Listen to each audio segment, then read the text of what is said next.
ଟିକେ ପାଳ ଛତୁ ଭଜା ଆଉ ପଖାଳ ହେଇଗଲେ କେମିତି ହୁଅନ୍ତା। ତ ଆଜି ଦେଖିଲା ବେଳକୁ ଆମ କୁଟା ଗଦାରେ ବହୁତ ସାରା ଛତୁ ହେଇଥିଲା। ଦେଖିକି ଆଉ ମୁଁ କି ସମ୍ଭାଳି ପାରିବି, କାହିଁକିନା ମୋତେ ପାଳ ଛତୁ ଏତେ ପସନ୍ଦ।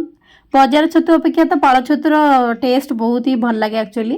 ତ ଦେଖିଲା ବେଳକୁ 8-9ଟା ଖଣ୍ଡେ ଫୁଟିଥିଲା, ତାକୁ ସବୁ ନେଇକି ପଳେଇ ଆସିଲି। ଦେଖନ୍ତୁ ଆକ୍ଚୁଆଲି ବହୁତ ଭଲ ଲାଗେ ନା ପାଳ ଛତୁ ଖାଇବା ପାଇଁ।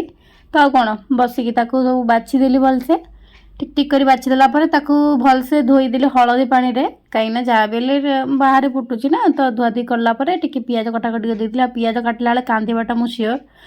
ତାପରେ ଆଉ କ'ଣ ପିଆଜ କାଟିଦେଇକି ତାକୁ ଭଲସେ ଭାଜିଦେଲି। ମୋତେ ଟିକେ ପିଆଜ ହାଲକା ଭାଜି ହେଲେ ଭଲ ଲାଗେ, ବେଶୀ କଡ଼ା ଭାଜିଲେ ମୋତେ ଭଲ ଲାଗେନି। ତ ହାଲକା ଭଲସେ ଭଜାଭଜି କରିଦେଇଥିଲି। ତାପରେ ଆଉ କ'ଣ ଭାତ ପାଣି ବସେଇ ଦେଇକି ବସି ପଡ଼ିଥିଲି ଖାଇବା ପାଇଁ। ଆମେ ଦୁଇ ଭଉଣୀ ବସିକି ଖାଇବା ପାଇଁ ବସି ପଡ଼ିଥିଲୁ। ଭାତ ଆଉ ଛତୁ ଭଜା ଆଉ ହେଲା ବାରି କାକୁଡ଼ି। ତ ଆଉ କ'ଣ ବସିକି ପେଟେ ଖାଇଦେଲୁ ଆଉ।